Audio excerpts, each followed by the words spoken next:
अब सामाजिक परिवर्तन के रेखीय सिद्धांत की विवेचना कीजिए। तो समाज परिवर्तन का रेखीय सिद्धांत क्या है?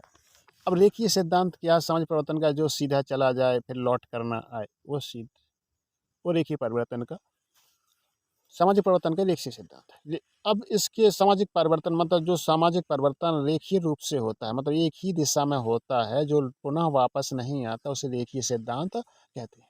तो सामाजिक परिवर्तन का जो रेखीय सिद्धांत होता है, पूर्व निर्धारित रूप में देखा जाता है। विकासवादी विचारधारा की तरह यह इस बात को स्वीकार करता है कि विकास परिवर्तन की गति कुछ निश्चित स्तरों से गुजरती है। तो रेखीय सिद्धांत में परिवर्तन को निरंतर आगे की तरफ बढ़ते हुए देखने का प्रयास किया जाता है। इसी मान्यता पर यह आधारित है कि इतिहास अपने आप को कभी नहीं दोहराता है। तो इतिहास काय पे आधारित है? तो एक रेखीय सिद्धांत पर आधारित है। तो रेखीय सिद्धांत के जो प्रकार हैं वो कितने हैं? तो ये दो प्रकार देखने को मिल रहे हैं। एक है समरेखीय सिद्धांत, मतलब जब कोई विकास आगे की तरफ बढ़ रहा है और समान रूप से होता चला जाता है तो ये समरेखीय सिद्धांत। इस सिद्धांत के समर्थकों का कहना है कि समाज का एक लक्ष्य होना चाहिए। लक्ष्य होना चाहिए मतलब एक लक्ष्य की तरफ बढ़ना चाहिए।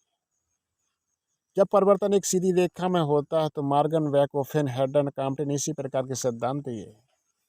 तो जो ये समाजशास्त्री से मार्गन, वैकोफेन और हेडन, कॉम्पटे, तो इन्होंने सिर्फ रेखीय सिद्धांत, समरेखीय सिद्धांत के बारे में ही किया।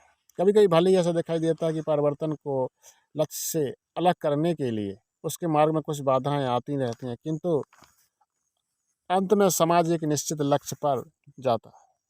समाज के एक विकास कुछ निश्चित स्तरों से गुजरता है। ये स्तर ही समाज को एक दिशा देते हैं।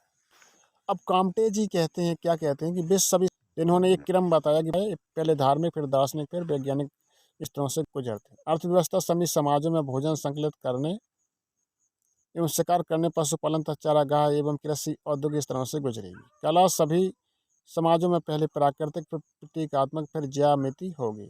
विवाह के स्तर पहले लिंग, साम्यवाद, समूह विवाह, बहुपत्नी विवाह तथा फिर एक विवाह सभी समाजों में इसी क्रम में आएंगे। तो इन्होंने जो क्रम बताए हैं कि कैसे विवाह होंगे, कैसे कला आगे बढ़ेगी, तो इस तरीके से अब जिस विवाह स्तर बताया कि लिंग, संवाद, समूह विवाह होगा, फिर बहुपत्नी विवाह होगा, फिर एक विवाह होगा, इसी क्रम में आगे जाए। इसी प्रकार जो संस्थाएं होती हैं, समितियां होती हैं, उनकी जो विकास के चरण हैं वो एक ही क्रम में जाएंगी। मतलब सीधी सीधी बात, जब भी कोई ऐसा होता है तो उसका सिर्फ एक ही तरफ बढ़ना होता है। अब जैसे संस्कृति ऊंच नीच के भाव में दृष्टि जनजातीय है, संस्कृति को हम अपने से बहुत नीचा मानते हैं। विकास के चरणों के आधार पर हम यह मानते हैं कि हम तक आने के लिए ऐसे अभी विकास के कई चरण पार करने होंगे। इस प्रकार ये लोग यह मानते हैं कि समाज का विकास निरंतर कहाँ तरफ है? प्रगति की ओर बढ़ रहा है।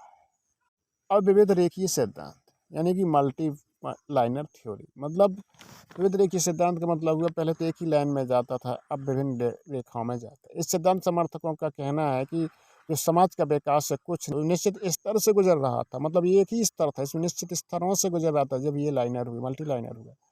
किंतु यह निश्चित स्तर भी समाजों में एक क्रम में ही आते जाते हैं, एक क्रम में ही आते जाते।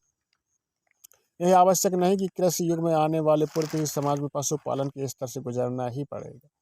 एक विवाही होने से पूर्व समाज बहुविवाही रहा होगा, एक बात से गुजरना ही होगा। इस प्रकार विविध रेखीय सिद्धांत एक प्रकार के समरेखित विकास के सिद्धांत की आलोचना के रूप में उपस्थित है। तो इस तरीके से विविध रेखीय सिद्धांत हो। अब है सामाजिक परिवर्तन का चक्रीय सिद्धांत। तो रेखीय सिद्धांत के जो विपरीत होता है वो चक्रीय सिद्धांत होता है। चक्रीय सिद्धांत क्या है कि जहाँ से चले थे उसी पर आना, एक रेखीय सिद्धांत। जैसे साइकिल का पहिया है, रोड पर चलता है, तो रेखीय सिद्धांत के विपरीत चक्रीय सिद्धांत में समाज परिवर्तन की तुलना में एक चक्र से की गई। इतिहास अपने आप को पुनः दोहराता है। परिवर्तन यद्यपि अनेक अवस्थाएं हैं, परंतु यह एक चक्र की तरह बार बार आती है। चक्रीय सिद्धांत के प्रमुख समर्थक सोरोकिन, पेरेटो और टॉयनबी। चक्रीय सिद्धांत के समर्थकों की तीन श्रेणियों में विभाजित किया जा सकता है। उद्विकास एक दिशा ही है। उनका कथन है कि उतार चढ़ाव की भांति उद्विकास की दिशा कभी ऊपर होती है, कभी नीचे होती है। तो वाणिज्य, व्यापार, जनसंख्या तथा आर्थिक जगत में भी इसी तरीके की जो परिवर्तन है होते हैं। कलम की भांति इधर उधर होता रहता है, मतलब क्या है, ये रिपीटेड सिद्धांत है। तो उन्नति या अवनति समाज के क्रम की स्थिति में होते रहते हैं। कभी इसके ग्राफ ऊपर जाता है, कभी से ग्राफ नीचे आता है। तो ये पेंडुलम की भांति इसमें जो परिवर्तन है वो होता रहता है। कुछ समय बाद विकास बिल्कुल विपरीत होता है, कुछ समय बाद पुनः प्रथम अवस्था में आ जाता है, पुनः उन्मुख फिर बढ़ने लगता है, फिर मूल अवस्था में आ जाता है, फिर विपरीत दिशा में जाने लगता है। तो ये क्या है, पेंडुलम की तरह जो सामाजिक परिवर्तन की जो घड़ी है वो पेंडुलम की तरह इधर उधर होती रहती है। अब उद्विकास चक्र ही है। इस कथन का संस्कृति समाज में अवतार चढ़ाव के रूप में परिवर्तन होते थे जो चक्रवत होते हैं। सृष्टि उत्पन्न होती है, विकसित होती है, समाप्त हो जाती है, फिर पुनः निर्माण होता है। व्यक्ति भी उत्पन्न होकर क्रमशः शिशु, किशोर, युवा, प्रौढ़ तथा बूढ़ा और मर जाता है। ये जीवन चक्र सदैव चलता रहता है। तो ये चक्रीय सिद्धांत। पौधा होता है, विकास होता है, पुष्पित फलवित होता है और सूख जाता है, पछता है, फिर बीज होते हैं, फिर होता है। तो इस तरीके से इस बारे में हम पेरेटो का सिद्धांत देखेंगे। पेरेटो ने सामाजिक परिवर्तन के चक्र को समझाने के लिए सामान्य वर्ग अथवा गैर विशिष्ट नियो एलाइट, एक उच्च वर्ग अथवा विशिष्ट जनवर्ग एलाइट क्लास का वर्णन किया है।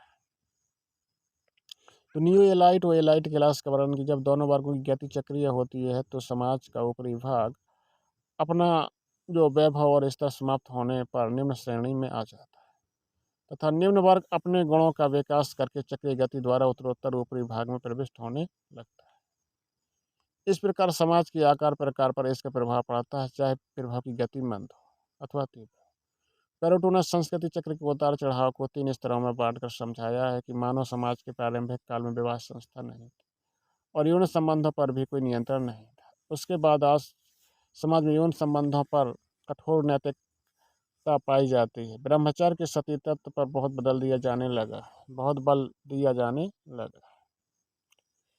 और एक विवाह की पद्धति भी विकसित हो गई, किंतु अब पुनः विवाह से यौन संबंध समाज में दिखाई देने लगे हैं, जिनसे आभास यह है कि पुनः समाज में ये सेक्स कम्युनिज्म आने लगा।